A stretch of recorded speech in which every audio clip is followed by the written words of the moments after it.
ಇದಕ್ಕೆ ನಾವು ಮಡಕೆದು ನೀವೆಲ್ಲ ನೋಡಿದಿರಲ್ಲ, ಮಡಕೆ ಪಾಟ್ ಅಂತ ಹೇಳ್ತೀವಿ. ಇದ್ರೊಳಗೆ ಈಗ 3 ಲೇಯರ್ ಬರುತ್ತೆ. ಇದು ಒಂದು ಪಾಟು, ಇದ್ರ ಮೇಲೆ ಇನ್ನೊಂದು ಪಾಟು ಕಂಬ ಅಂತ ಹೇಳ್ತೀವಿ. ಕಂಬ ಅಂತ ಯಾರು ಕೇಳಿದ್ದೀರಾ? ಈ ಡೈಲಿ ಡಂಪ್ ಅಂತ ಇರುತ್ತೆ, ಅದು ನೀವು ಅದಿಲ್ಲ ಅಂದ್ರೂ ಪರವಾಗಿಲ್ಲ. 3 ಮಡಕೆ, ಈ ಪಿಂಗಾಣಿ ಮಡಕೆ ಬರುತ್ತಲ್ಲ, ನೀವು ನೀರು ಕುಡಿಯುವಂಥದ್ದು ಈ ಬೇಸಿಗೆಗಾಲಕ್ಕೆ ಇಟ್ಕೊಳ್ತೀರಲ್ಲ, ಆ ಥರದೇ 3 ಮಡಕೆ ಆಯಿತಾ. ಚೂರು ಒಂದೆರಡು ಹೋಲ್ಸ್ ಮಾಡಬೇಕು. ಹೋಲ್ಸ್ ಮಾಡಿಬಿಟ್ಟು ಇವಾಗ ನೋಡಿ ಇದರೊಳಗೆ ಹೋಲ್ ಇದೆ ಇದು. ಬಟ್ ಇವಾಗ ಈ ಒಂದು ಮಡಕೆ ತೊಗೊಂಡಿದ್ದೀರ, ಎಲ್ಲ ಕಡೆ ಒಂದು 4 ಹೋಲ್ಸ್ ಇರುತ್ತೆ ಆಯಿತಾ. ಇವಾಗ ಏನು ಮಾಡ್ತೀವಿ, ಈ ತರಕಾರಿ ಸಿಪ್ಪೆ, ಅಡುಗೆ ಮನೆ ತರಕಾರಿ ಸಿಪ್ಪೆ, ನನಗಿದೇನು ಗಲೀಜು ಅನ್ಸಲ್ಲ. ಯಾಕಂದರೆ ನಾವು ಅಡುಗೆ ಮನೆಯಲ್ಲಿ ತಿನ್ನೋ ಅಂಥದ್ದು ಇದು ಅಲ್ವಾ, ನಮಗೇನು ಗಲೀಜು ಅನ್ಸಲ್ಲ. ಸೊ ಇದು ಒಂದು ಲೇಯರು. ಇದು ಹಾಕೋಕ್ಕಿಂತ ಮುಂಚೆ ನೋಡಿ, ಇದು ಎಲೆ ಗೊಬ್ಬರ ಇದೆ. ಇಲ್ಲ ಅಂದರೆ ನಮ್ಮ ನಗರ ಪ್ರದೇಶದಲ್ಲಿ ನಾವೇನು ಮಾಡ್ತೀವಿ, ನಮ್ಗೆ ಅಷ್ಟೊಂದು ಒಣ ಎಲೆ ಸಿಕ್ಕಲಿಲ್ಲ ಅಂದರೆ ಕೊಕೊಪೀಟ್ ಯೂಸ್ ಮಾಡ್ತೀವಿ. ಈ ತೆಂಗಿನ ನಾರ್ದು ಬರುತ್ತಲ್ಲ ಅದು. ಇದು ಒಂದು ಲೇಯರ್ ಇದೆ, ಹಿಂಗೆ ಹಾಕ್ಬಿಟ್ಟಿದ್ದೀನಿ, ಕಾಣಿಸುತ್ತಾ ಎಲ್ಲರಿಗೂ? ಈ ಥರ ಹಿಂಗೆ ಹಾಕಿ, ಆಮೇಲೆ ತರಕಾರಿ ಸಿಪ್ಪೆ, ಕಾಫಿ ಪುಡಿದು, ಅಥವಾ ನೀವು ಮೊಟ್ಟೆ ಆಗಿರ್ಬೋದು, ಬೋನ್ಸ್ ಆಗಿರ್ಬೋದು, ನೀವು ಏನು ಮನೆಯಲ್ಲಿ ತಿಂತೀರೋ ಅದನ್ನು, ಇದು ಒಂದು ಲೇಯರ್ ಹಿಂಗೆ ಹಾಕಿದ್ದೀವಿ. ಕೆಳಗೆ ಈ ಎಲೆ ಗೊಬ್ಬರ ಹಾಕಿದ್ದೀನಿ. ನೀವು ಎಲೆ ಇಲ್ಲ ಅಂದರೆ ನಿಮಗೆ ಒಣಗಿರೋ ಎಲೆ. It is a mix of greens and browns ಅಂತ ಹೇಳ್ತೀವಿ. ಇದೆಲ್ಲ ಹಸಿರು ಭಾಗ, ಇದೆಲ್ಲ ಇದು ಬ್ರೌನ್ಸ್ ಆಯಿತಾ. ಈಗ ಒಂದು ಲೇಯರ್ ಕೆಳಗೆ ಹಾಕಿದ್ದೀನಿ, ಇನ್ನೊಂದು ಲೇಯರ್ ಹಾಕಿದ್ದೀನಿ ಸಿಪ್ಪೆ, ತರಕಾರಿ ಸಿಪ್ಪೆ. ತಿರ್ಗಾ ಇನ್ನೊಂದು ಲೇಯರ್ ನೋಡಿ ಹಿಂಗೆ ಹಾಕಿದ್ದೀನಿ. ಇದು ಹಾಕ್ಬಿಟ್ಟು ಮನೇಲಿ ನಿಮ್ಮಲ್ಲೆಲ್ಲ ಸಗಣಿ ಸಿಗುತ್ತೆ ಅಲ್ವಾ? ಇಲ್ವಾ? ಮಜ್ಜಿಗೆ ಅಂತೂ ಇದೆಯಲ್ವಾ?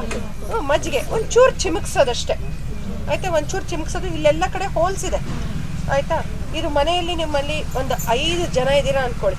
5 ಜನಕ್ಕೆ ದಿವಸಕ್ಕೆ ಹತ್ತತ್ರ ನಿಮಗೆ 1 kg ತರಕಾರಿ ಸಿಪ್ಪೆ ಬರಬಹುದಾ? 1 kg ತರಕಾರಿ ಸಿಪ್ಪೆ ಅಂತಂದರೆ, 1 kg ತರಕಾರಿ ಸಿಪ್ಪೆ ಇದು ಬೇಡ ಹೇಳಿದ್ದೀನಿ ಸಾಕು.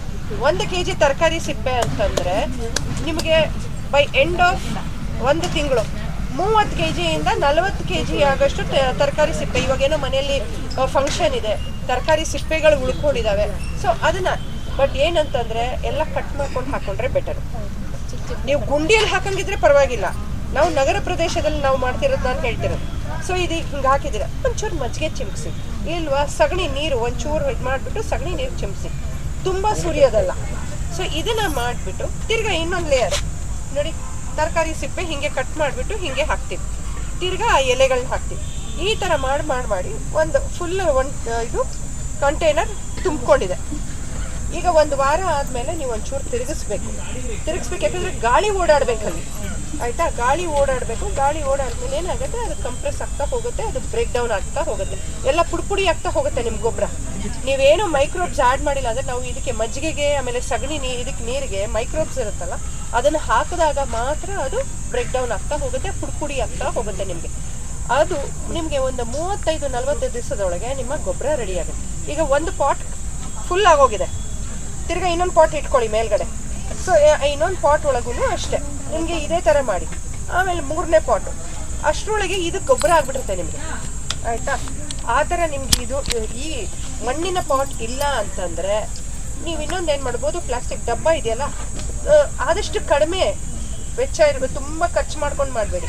ಆಮೇಲೆ ಮನೇಲಿ ಬೈಸ್ಕೊಳ್ಳೋಕೆ ಶುರು ಮಾಡ್ತೀರಿ, ಏನೆಲ್ಲ ಶುರು ಮಾಡ್ಕೊಂಡಿದ್ದೀಯ ಅಂದ್ಕೊಂಡು. ತೂತ್ ಮಾಡಿಬಿಟ್ಟು ಅದು ಅಷ್ಟೇ ಹಾಗೆ ಆಯಿತಾ. ಆಮೇಲೆ ಇವಾಗ ನೀವು ಕಲಂಗರಿ ಹಣ್ಣು ಸಿಪ್ಪೆ, ಪಪ್ಪಾಯ ಸಿಪ್ಪೆ, ಇದರೊಳಗೆಲ್ಲ ನೀರಿನಂಶ ಇರುತ್ತೆ. ಆ ನೀರಿನಂಶ ಹಾಕಿದ್ರೆ ಏನಾಗುತ್ತೆ ಅಂತ ಮುದ್ದೆ ಆಗೋಗ್ಬಿಡುತ್ತೆ. ನೀವೇನು ಮಾಡಬೇಕು, ಕಟ್ ಮಾಡಿಬಿಟ್ಟು ಒಂದು ದಿವಸ ಒಂಚೂರು ಬಿಸಿಲಲ್ಲಿಡಿ, ಆ ಮಾಯ್ಶ್ಚರ್ ಎಲ್ಲ ಕಡಿಮೆ ಆಗುತ್ತೆ. ಆಮೇಲೆ ಇದಕ್ಕೆ ಹಾಕಿದ್ರೆ ಏನಾಗುತ್ತೆ, ನಿಮಗೆ 1 ತಿಂಗಳು 40 ದಿವಸದೊಳಗೆ ನಿಮ್ಮ ಗೊಬ್ಬರ ರೆಡಿ ಆಗಿರುತ್ತೆ. ಕೆಳಗಿನ ಪಾಟಲ್ಲಿ ರೆಡಿ ಇರುತ್ತೆ. ನಾನೇನು ಮಾಡ್ತೀನಿ, ಜರಡಿ ಹಿಡ್ಕೊಳ್ತೀನಿ. ದೊಡ್ಡ ಈ ತರಕಾರಿ ಬುಟ್ಟಿ ಇರುತ್ತಲ್ಲ, ತರಕಾರಿ ಬುಟ್ಟಿ ಒಳಗಿರೋದನ್ನ ಹಾಕೊಂಡು ಒಂಚೂರು ಜರಡಿ ಹಿಡ್ಕೊಂಡಾಗ ಕ್ಲೀನಾಗಿ ಚೆನ್ನಾಗಿರೋದು ಬರುತ್ತೆ. ಇನ್ನು ಅರ್ಧಂಬರ್ಧ ಆಗಿರುತ್ತಲ್ಲ, ತಿರ್ಗಾ ಗೊಬ್ಬರಕ್ಕೆ ಹಾಕ್ತೀವಿ. ಇಲ್ವಾ, ನೀವು ಇವಾಗ ಒಂದು ರಿಪೋರ್ಟ್ ಮಾಡ್ತಾ ಇರ್ತೀರ. ಆ ರಿಪೋರ್ಟ್ ಮಾಡ್ಬೇಕಾದ್ರೆ ಬುಡದಲ್ಲಿ ನೀವೇನು ಹಾಕ್ತೀರಾ? ನೀವೆಲ್ಲ ಏನು ಹಾಕ್ತೀರಾ? ಕಂಟೈನರ್ ಗಾರ್ಡನಿಂಗ್ ಮಾಡಂಗಿದ್ರೆ ಬುಡದಲ್ಲಿ ಏನು ಹಾಕ್ತೀರಾ? ಒಣಗಿನ ಎಲೆ, ಹಸಿರು ಎಲೆ ಆಯಿತು. ಆಮೇಲೆ ಆಯ್ತು. ಈಗ ತೆಂಗಿನ ನಾರು, ತೆಂಗಿನಕಾಯಿ ಎಲ್ಲರ ಮನೆಯಲ್ಲೂ ಬಳಕೆ ಮಾಡ್ತೀರಲ್ವಾ? ತೆಂಗಿನ ನಾರು ಅದನ್ನೇನು ಮಾಡ್ತೀರಾ ನೀವು? ಗೊಬ್ಬರಕ್ಕೆ ಹಾಕ್ತಿದ್ರಾ? ಸೊ ಅದ್ರ ಬದಲಿಗೆ ನೀವೇನು ಮಾಡ್ಬೋದು, ಕೆಳಗೆ ಹಾಕ್ಬೋದು. ಮೊದಲೆಲ್ಲ ನಾವೇನು ಮಾಡ್ತಿದ್ವಿ, ಜಲ್ಲಿ ಕಲ್ಲು ಹಾಕ್ತಿದ್ವಿ, ಮರಳು ಹಾಕ್ತಾ ಇದ್ವಿ, ಈ ಥರ ಎಲ್ಲ ಹಾಕ್ತಿದ್ವಿ. ಈಗ ನಾವು ಮಾಡ್ತಿರೋದು ಕಂಟೈನರ್ ಗಾರ್ಡನಿಂಗ್, ಅಂದರೆ ಪಾಟಲ್ಲೆಲ್ಲ ಬೆಳೆಸೋದು. ಮಾಡಿ ಮೇಲೆ ನಾವು ಇಟ್ಕೊಂಡ್ರೆ ತೂಕ ಬರುತ್ತೆ ಅಂದ್ಕೊಂಡು ನಾವು ಅದು ಆ ಥರ ಮಾಡೋಕ್ಕೆ ಹೋಗೋದಿಲ್ಲ. ಸೊ ಕಲ್ಲು ಮರಳು ಹಾಕಲ್ಲ, ಅದ್ರ ಬದಲಿಗೆ ತೆಂಗಿನ ನಾರು, ಮನೆಯಲ್ಲಿ ಇರುವಂಥ ತೆಂಗಿನ ನಾರಾಗಿರ್ಬೋದು, ಅಥವಾ ನಿಮ್ಮ ಗಾರ್ಡನಲ್ಲೇ ಉಳ್ಕೊಂಡಿರುವಂಥ ನಿಮ್ಮ ಇದು ಎಲೆಗಳು, ಗುಡಿಸಿರೋ ಎಲೆಗಳು ಇರುತ್ತಲ್ಲ ಅದನ್ನು ಹಾಕಿ, ಅಥವಾ ಇದನ್ನೇ ಜರಡಿ ಹಿಡಿದ್ಬಿಟ್ಟು ಉಳ್ಕೊಂಡಿರುತ್ತಲ್ಲ ಅದನ್ನು ತಿರ್ಗಿ ನೀವು ಹಾಕಿ, ಅಲ್ಲೇ ಕೆಳಗೆ ನಿಮಗೆ ಗೊಬ್ಬರ ಆಗೋಡತ್ತದು. ಸೊ ಈ ಥರ ಮಾಡೋದ್ರಿಂದ ನಿಮ್ಗೇನಾಗತ್ತೆ, ನಿಮ್ಮ ಮನೆ ಗೊಬ್ಬರ ನೀವೇ ಮನೆಯಲ್ಲೇ ಮಾಡ್ಕೊತಾ ಇದ್ದೀರಾ, ಮನೆಯಿಂದ ಯಾವುದೂ ಆಚೆ ಹೋಗ್ತಿಲ್ಲ. ನಮ್ಮ ಬೆಂಗಳೂರಲ್ಲಿ ಹತ್ತತ್ರ 4,000 ಟನ್ ಮೇಲೆ ಮೆಟ್ರಿಕ್ ಟನ್ ಆಗಷ್ಟು ಕಸ ಗೊಬ್ಬರಕ್ಕೆ ಹೋಗ್ತಾ ಇದೆ. ಏನಾಗ್ತಿದೆ, ಮಿಥೇನ್ ಗ್ಯಾಸು ಇದೆಲ್ಲ ಆಗಿ ಎಷ್ಟೋ ಜನಕ್ಕೆ ಆರೋಗ್ಯ ಹಾಳಾಗ್ತಾ ಇದೆ. ಅದ್ರ ಬದಲು ಇದು ಕಸ ನಾವು ಬೇರ್ಪಡಿಕೆ ಮಾಡ್ಕೊಂಡು ನಾವು ಇದು ಮಾಡಬೇಕು. ವೆಟ್ ವೇಸ್ಟ್ ಆಮೇಲೆ ಇದ್ರದ್ದು ವೇಸ್ಟ್, ಡ್ರೈ ವೇಸ್ಟನ್ನ ನಾವು ಮಾಡಿ ನಾವೇ ಮನೇಲಿ ಗೊಬ್ಬರ ಮಾಡ್ಕೋಬೋದು. ಮನೆಯಲ್ಲಿ ಹೆಂಗಸರು ಮೊದಲು ಮಾಡಿದ್ರೆ ಖಂಡಿತ ತಾಯಿ ಏನು ಮಾಡ್ತಾಳೋ ಮಕ್ಕಳು ಅದನ್ನೇ ಕಲಿತಾವೆ. ನಾವೇನು ಮಾಡಲಿಲ್ಲ ಅಂತಂದರೆ ಮಕ್ಕಳು ಎಲ್ಲಿ ಕಲಿತಾರೆ? ನನ್ನ ಮಗಳು ಫ್ರಾನ್ಸಲ್ಲಿದ್ಲು, ಅಲ್ಲಿ ಹೋದಾಗ್ಲೂ ಅವಳು ಮಾಡ್ತಿದ್ಲು. ಅಲ್ಲಿ ಕಂಪಲ್ಸರಿ ಅವ್ರು ಮಾಡಲೇಬೇಕು, ಯಾಕಂದರೆ ವೆಟ್ ವೇಸ್ಟ್ ಬೇರೆ ಮಾಡಬೇಕು, ಆಮೇಲೆ ಡ್ರೈ ವೇಸ್ಟ್ ಬೇರೆ ಮಾಡಲೇಬೇಕು, ಇಲ್ಲಾಂದರೆ ಫೈನ್ ಬೀಳುತ್ತೆ. ಈಗ ನಮ್ಮಲ್ಲೆಲ್ಲ ನಗರ ಪ್ರದೇಶದಲ್ಲಿ ಇದೆಲ್ಲ ಬಂದಿರೋದ್ರಿಂದ ಇವಾಗ ನಮ್ಮ ಜನ ಮಾಡ್ತಾ ಇದ್ದಾರೆ. ಮೆಡಿಕಲ್ ವೇಸ್ಟು ಇದು ವೇಸ್ಟು ಎಲ್ಲ ಡಿಫ್ರೆಂಟ್ ಇದು ಸೆಗ್ರಿಗೇಟ್ ಮಾಡ್ತಾ ಇದ್ದೀವಿ, ಇಲ್ಲಾಂದರೆ ನಾವು ಯಾರೂ ಮಾಡ್ತಿರಲಿಲ್ಲ. ಹಿಂಗೆ ಮಾಡೋಕ್ಕೆ ಹೋಗಿ ಏನಾಗುತ್ತೆ, ನಿಮ್ಮ ಮನೆಗೆ ಗೊಬ್ಬರ ನಿಮ್ಮ ಮನೇಲೇ ರೆಡಿಯಾಗೇ ಸಿಗುತ್ತೆ. ಅದಲ್ಲದೆ ನೀವು ಏನೇನು ಬೇಗ ಒಂಚೂರು ಕುರಿ ಗೊಬ್ಬರ ಆಗಿರ್ಬೋದು, ಅಥವಾ ನಿಮ್ಮ ಏನು ಗೊಬ್ಬರ ನೀವು ಬಳಕೆ ಮಾಡಬೇಕು, ಅಥವಾ ಸಗಣಿದು ಇದನ್ನೆಲ್ಲ ನೀವು ಬಳಕೆ ಮಾಡ್ಕೋಬೋದು. ಏನಾದ್ರು ಡೌಟ್ ಇದೆ? ಖಂಡಿತ. ನೋಡಿ, ನಾನೇನು ಮಾಡ್ತೀನಿ ಇವಾಗ ನಮ್ಮನೇಲಿ ನಿಜವಾಗ್ಲೂ ಹೇಳಬೇಕಂತಂದ್ರೆ, ಹಾರ್ಪಿಕ್ ಆಗಿರ್ಬೋದು ಆ ಥರದ್ದೆಲ್ಲ ಯಾವುದೂ ತರಲ್ಲ. ಈ ಟಾಯ್ಲೆಟ್ ಕ್ಲೀನರ್ಸು, ಮನೆ ಕ್ಲೀನ್ ಮಾಡೋಕೆ ಅದು ಯಾವುದೂ ತೊಗೊಂಬರಲ್ಲ. ನಾನು ಬಯೋ ಎನ್ಸೈಮ್ ಅಂತ ಮಾಡ್ಕೊಳ್ತೀನಿ. ಇವರು ಇವಾಗ ಕೇಳಿದ್ರಲ್ಲ, ಸರ್ ಕೇಳಿದ್ರಲ್ಲ, ಇದು ಏನಪ್ಪ ಸಿಟ್ರಸ್ದು ಕಿತ್ಲೆಹಣ್ಣು ಸಿಪ್ಪೆ, ಲಿಂಬೆಹಣ್ಣು ಸಿಪ್ಪೆ, ಮುಸಂಬಿ ಸಿಪ್ಪೆ, ಇದೆಲ್ಲ ಸಿಪ್ಪೆನೂ ನಾನು ಏನು ಮಾಡ್ತೀನಿ, ಅದ್ರ ಒಳಗೆ ಬಯೋ ಎನ್ಸೈಮ್ ಅಂತ ಮಾಡ್ತೀನಿ. ಅದ್ರೊಳಗೆ ನಾನು ಮನೆ ಕ್ಲೀನ್ ಮಾಡೋದು, ಟಾಯ್ಲೆಟ್ ಕ್ಲೀನ್ ಮಾಡೋದು, ಪಾತ್ರೆ ತೊಳ್ಕೊಳ್ಳೋದು, ಬೂದಿ. ಹಿಂದಿನ ಕಾಲದಲ್ಲಿ ಬೂದಿ ಉಪಯೋಗಿಸ್ತಿರ್ಲಿಲ್ವಾ? ಯಾಕೆ ನಾವು ಕೆಮಿಕಲ್ ಬೇಸ್ಡೇ ಯಾಕೆ ಯೂಸ್ ಮಾಡಬೇಕು ಅಂತ ಹೇಳ್ತೀವಿ. ಈಗ ಒಂದು ನಾವು ಆರೋಗ್ಯಕ್ಕೋಸ್ಕರ ನಾವು ಇದು ಹೊಟ್ಟೆಗೋಸ್ಕರ ಏನು ಕೆಮಿಕಲ್ ಫ್ರೀ ಮಾಡ್ತಾ ಇದ್ದೀವಿ, ಹಾಗೆ ಅದನ್ನು ನಾವು ಅಳವಡಿಸ್ಕೊಂಡ್ರೆ ತುಂಬ ಒಳ್ಳೆಯದು. ನಾ ಏನು ಮಾಡ್ತೀನಿ, ಈ ಬಯೋ ಎನ್ಸೈಮ್ಗೆ ನೀವೇನು ಮಾಡಬೇಕು, 100 ಗ್ರಾಮ್ ಆಗಷ್ಟು 1 ಲೀಟ್ರು ನೀರು 300 ಗ್ರಾಮ್ ಆಗೋಷ್ಟು ಈ ಸಿಪ್ಪೆಗಳು, ಸಿಟ್ರಸ್ ಸಿಪ್ಪೆಗಳು, ಲಿಂಬೆಹಣ್ಣು ಸಿಪ್ಪೆ ಆಗಿರ್ಬೋದು, ಕಿತ್ಲೆಹಣ್ಣು ಸಿಪ್ಪೆ, ಮುಸಂಬಿ ಸಿಪ್ಪೆ, ಇದನ್ನೆಲ್ಲ ಸಂಗ್ರಹಿಸಿ ಕಟ್ ಮಾಡಿ ಇಟ್ಕೊಳ್ಳಿ. ಆಮೇಲೆ ಒಂದು 100 ಗ್ರಾಮ್ ಬೆಲ್ಲ ಒಂದು ಪ್ಲಾಸ್ಟಿಕ್ ಡಬ್ಬದಲ್ಲಿ, ದೊಡ್ಡ ಈ ಚಾಕ್ಲೇಟ್ ಡಬ್ಬ ಬರ್ತಾವಲ್ಲ ಅಂಗಡಿಗಳಲ್ಲೆಲ್ಲ ಇರ್ತಲ್ಲ, ಆ ಥರ ಡಬ್ಬದಲ್ಲಿ ಮಾಡಿ, ಗ್ಲಾಸಲ್ಲಿ ಮಾಡಬೇಡಿ. ಅದು ಏರ್ ಇದಾಗ್ಬಿಟ್ಟು ಅದು ಬರ್ಸ್ಟ್ ಆದಂಗೆ ಆಗುತ್ತೆ.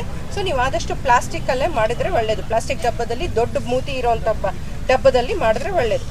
ಸೊ 1 ಲೀಟ್ರ್ ನೀರು 300 ಗ್ರಾಮ್ ಆಗಷ್ಟು, ಸ್ವಲ್ಪ ತೂಕ ಮಾಡಿ ಹಾಕಿ, 300 ಗ್ರಾಮ್ ಆಗಷ್ಟು ಈ ಸಿಪ್ಪೆಗಳು, ಸಿಟ್ರಸ್ ಸಿಪ್ಪೆಗಳು, 100 ಗ್ರಾಮ್ ಬೆಲ್ಲ, ಮೈಕ್ರೋಬ್ಸ್ ಇರೋದ್ರಿಂದ. ಒಂಚೂರು ಈಸ್ಟ್ ಹಾಕಿದ್ರೆ 1 ತಿಂಗಳಲ್ಲಿ ನಿಮ್ಮ ಬಯೋ ಎನ್ಸೈಮ್ ರೆಡಿ ಇರುತ್ತೆ. ಅದನ್ನು ನೀವು ಸೋಸ್ಕೊಂಡು ಸಿಪ್ಪೆ ಏನಿದೆ ಅದು ಹಿಂಡ್ಬಿಟ್ಟು ಗೊಬ್ಬರಕ್ಕೆ ಹಾಕಿ, ಇದನ್ನು ನೀವು ಒಂದು ಬಾಟ್ಲಲ್ಲಿ ಹಾಕ್ಕೊಂಡು ಉಪಯೋಗಿಸ್ಕೋಬೋದು. ಇದ್ರ ಜೊತೆಗೆ ನಾನು ಏನು ಮಾಡ್ತೀನಿ, ಅಂಟ್ವಳಕಾಯಿ, ನಿಮಗೆಲ್ಲ ಅಂಟ್ವಳಕಾಯಿ ಗೊತ್ತಾ? ರಿಟಾ ಅಂತ ಹೇಳ್ತಾರೆ ಅಂಟ್ವಳಕಾಯಿ 1 ಮುಷ್ಟಿ ಆಗಷ್ಟು ಅಂಟ್ವಳಕಾಯಿನ ನೀವು ಒಂಚೂರು ನೀರಲ್ಲಿ ಕುದಿಸ್ಬಿಟ್ಟು, ಆ ದಪ್ಪ ಇರುವಂಥ ನೀರನ್ನು ತೆಗೆದುಬಿಟ್ಟು ಒಂದು ಬಾಟ್ಲಿಗೆ ಹಾಕೊಂಡು ಫ್ರಿಜ್ಜಲ್ಲಿ ಎತ್ತಿಟ್ಕೊಂಬಿಡಿ. ಇನ್ನೊಂದು 2-3 ಸತಿ ಅದನ್ನ ಹಾಕಿ ಹಿಂಡ್ಬಿಟ್ಟು ತೆಗೆದುಬಿಟ್ಟು, ಆ ಒಂದು ಸೋಪಿನ ಅಂಶ ಇದೆಯಲ್ಲ, ಈ ಬಯೋ ಎನ್ಸೈಮ್ ಜೊತೆ ಮಿಕ್ಸ್ ಮಾಡಿಬಿಟ್ಟು ನೀವು ಟಾಯ್ಲೆಟ್ ಕ್ಲೀನಿಂಗ್ ಆಗಿರ್ಬೋದು, ಅಥವಾ ನೀವು ನೆಲ ಒರೆಸೋಕ್ಕಾಗಿರ್ಬೋದು. ಸಿಟ್ರಸ್ ಹೆಂಗೋ ಒಳ್ಳೆ ಪರಿಮಳ ಇರುತ್ತೆ ಅಲ್ವಾ, ಕಿತ್ಲೆಹಣ್ಣು ವಾಸನೆ ತುಂಬ ಪರಿಮಳ ಅದು.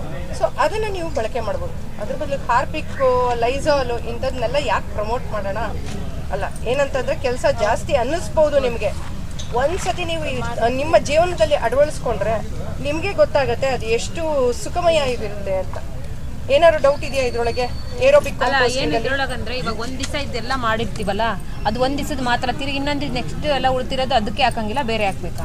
ಇಲ್ಲ, ಈಗ 1 ಲೇಯರ್ ಇವಾಗ ಇವತ್ತಿನ ಕಸ ಇದಕ್ಕೆ ಹಾಕಿದೀರಾ, ಅದೇ ಇದು ಆಗಿದೆ, ತಿರ್ಗಾ ಮಾರನೇ ದಿವಸ ಇದಕ್ಕೆ ಹಾಕಿ, ಅದಕ್ಕೆ ಅದೇ ತರ ಲೇಯರ್. ಇವಾಗ ಸ್ಯಾಂಡ್ವಿಚ್ ಹೆಂಗ್ ಮಾಡ್ತೀವಲ್ಲಮ್ಮ, ಈಗ ಬ್ರೆಡ್ ಮಧ್ಯೆ ಏನ್ ಮಾಡ್ತೀವಿ, ಇದು ಚಟ್ನಿ ಹಾಕ್ತೀವಿ, ಆಮೇಲೆ ತರಕಾರಿ ಇಡ್ತೀವಿ, ತಿರ್ಗಾ ಚಟ್ನಿ ಹಾಕಿ ಅದು ಚೀಸು ಪೀಸು ಅದೇನೇನು ಬೇಕೋ ಅದು ಹಾಕಿ ತಿರ್ಗಾ ಬ್ರೆಡ್ ಮುಚ್ತೀವಲ್ಲ ಅದೇ ಥರ ಈಗ ಒಂದು ಕೊಕ್ಕೋಪೀಟ್ ಹಾಕ್ತೀರಾ ಅಥವಾ ಒಣ ಎಲೆ ಹಾಕ್ತೀರಾ ಅಥವಾ ಯಾವುದೇ ಇದು ಹಾಕ್ಬಿಟ್ಟು ಅದ್ರ ಮೇಲೆ ತರಕಾರಿ ಸಿಪ್ಪೆ ಹಾಕ್ತೀರಾ ಅದ್ರ ಮೇಲೆ ತಿರ್ಗಾ ನೀವು ಇದೇ ಹಾಕ್ತೀರಾ ಕೊಕ್ಕೋಪೀಟು ಅಥವಾ ಇದು ತುಂಬಾವರೆಗೂ ಹಾಕಿ ಅದೇನಾಗುತ್ತೆ ಗೊತ್ತಾ, ಒಂದು ವಾರ ಆಗೋಷ್ಟೊಳಗೆ ನಿಮಗೆ ಗೊತ್ತಾಗುತ್ತೆ ಅದು ಕಂಪ್ರೆಕ್ಸ್ ಆಗ್ತಾ ಹೋಗುತ್ತೆ. ಮತ್ತೆ ಒಂದೊಂದ್ಸತಿ ಹಾಕಿದ್ವಾಗ ಚೂರು ಮಜ್ಜಿಗೆ ಚಿಮ್ಕಿಸಿ, ತುಂಬ ಸುರಿಯೋದಲ್ಲ. ಕೆಲವೊಮ್ಮೆ ಏನಾಗುತ್ತೆ ಇದ್ರ ಪಾಯಿಂಟು ಹೇಳ್ತೀನಿ, ಕೆಲವೊಮ್ಮೆ ಏನಾಗುತ್ತೆ ನೀವು ನೀರಿನಂಶ ಅದರೊಳಗೆ ಇರುತ್ತೆ, ನೀವು ನೀರಿನಂಶ ಅದು ತಲೆಗೆ ಹೊಳಿದೆ ಅದನ್ನ ಹಾಕ್ಬಿಟ್ಟಾಗ ಏನಾಗುತ್ತೆ ಒಂಥರ ಮುದ್ದೆ ಆಗುತ್ತೆ, ಕೆಲವು ಸತಿ ವಾಸನೆ ಬರುತ್ತೆ, ಇದೆಲ್ಲ ಆಗುತ್ತೆ. ಅದನ್ನು ನೀವು ತಡೆಗಡಿಸ್ಬೇಕಂತಂದರೆ ಈ ಬ್ರೌನ್ಸ್, ನಾವು ಇದನ್ನ ಬ್ರೌನ್ಸ್ ಅಂತ ಹೇಳ್ತೀವಿ, ಇದನ್ನು ಹಾಕಿದಾಗ ಆಮೇಲೆ ಒಂದು ಮುಷ್ಟಿ ನೀವು ಇದು ಏನಪ್ಪ ಬೇವಿನ ಹಿಂಡಿ ಬರುತ್ತಲ್ಲ ಒಂದು ಮುಷ್ಟಿ ಹಾಕಿದ್ರು ಅದು ಇದು ಕಡಿಮೆ ಆಗುತ್ತೆ. ಅದರೊಳಗೆ ಮ್ಯಾಗೋಟ್ಸ್ ಅಂತ ಫಾರ್ಮ್ ಆಗುತ್ತೆ. ಅದು ನಾವು ಫ್ಲೈಯಿಂಗ್ ಸೋಲ್ಜರ್ ಅಂತೀವಿ, ಅದು ಚಿಪ್ ಒಂಚೂರು ಬಿಟ್ಕೊಂಡು ಆಚೆ ಹೊಟ್ಟೋಗುತ್ತೆ. ಅದು ಏನೂ ಹಾನಿ ಇಲ್ಲ. ಅದು ಗೊಬ್ಬರ ಗೊಬ್ಬರ ಮಾಡೋದಕ್ಕೆ ಒಳ್ಳೆಯದೇ ಅದು, ಆಯಿತಾ. ಅದು ನೀರಿನಂಶ ಹೋಗೋದಕ್ಕೋಸ್ಕರ ನಾನು ಸನ್ಲೈಟಿಗೆ ಹಾಕ್ಬಿಟ್ಟು ಹಾಕಿ ಅಂತ ಹೇಳ್ತೇನೆ. ಲೇಯರ್ ಮಾಡ್ತೀರಾ. ಈ ಒಂದು ಲೇಯರು ಒಂದು ವಾರದೊಳಗೆ ಫುಲ್ ಆಗುತ್ತೆ. ಈ ಮಡಕೆ ತೆಗೆದು ಕೆಳಗಿಡಿ, ಇನ್ನೊಂದು ಮಡಕೆ ತೆಗೆದು ಇನ್ನೊಂದು ಇಟ್ಕೊಳ್ಳಿ. ಸೊ ಇದು 3 ಮಡಕೆ ಇರುತ್ತೆ, ಅಥವಾ ಒಂದೊಂದು ಮಡಕೆನೇ ಪಕ್ಕ ಇಟ್ಕೊಂಡ್ಬಂದ್ರೆ ಅಂದರೆ ಇನ್ನೊಂದು ನೀವು ನೆನಪಲ್ಲಿ ಇಟ್ಕೋಬೇಕು. ತೀರ ಬಿಸಿಲಲ್ಲಿ ಇಡೋದು, ಯಾಕಂದರೆ ಆಮೇಲೆ ತೀರ ಏನಾದ್ರು ಮಳೆ ಬರ್ತಾ ಇದೆ ಆ ಕಡೆ ಅಲ್ಲ, ಎಲ್ಲರೂ ಅದಕ್ಕೊಂದು ಜಾಗ ಮಾಡಿಕೊಟ್ಬಿಡಿ. ಅದು ಅಥವಾ ನಿಮ್ಮ ಬಾಲ್ಕನಿ ಕೆಳಗೋ ಅಥವಾ ನಿಮ್ಮ ಮೆಟ್ಲುಗಳ ಕೆಳಗೆ ಅಂಥ ಕಡೆ ಜಾಗ ಮಾಡಿ ಅದು ಹೆಚ್ಚಿಟ್ರೆ ಆಯಿತು. ಸೊ ನೀವು ಇದು ಒಂದು ಮುಗಿದೋಗಿದೆ, 2ನೇ ಶುರು ಮಾಡ್ತೀರಾ, 3ನೇದು ಹಾಕಿರ್ತೀರಾ, 3ನೇ ಪಾಟು ಹಾಕಿರ್ತೀರಾ. ಇದು ಮುಗಿಯೋಷ್ಟರೊಳಗೆ 1ನೇ ಪಾಟ್ ರೆಡಿ ಇರುತ್ತೆ. ಇದು ಕಂಪ್ರೆಸ್ ಆಗ್ತಾ ಹೋಗುತ್ತೆ. ಏನಾದ್ರು ಡೌಟ್ಸ್ ಇದೆಯಾ? ಬಯೋಎನ್ಜೈಮ್ಗೆ ಎಷ್ಟು ಗ್ರಾಮ್ ಇಷ್ಟ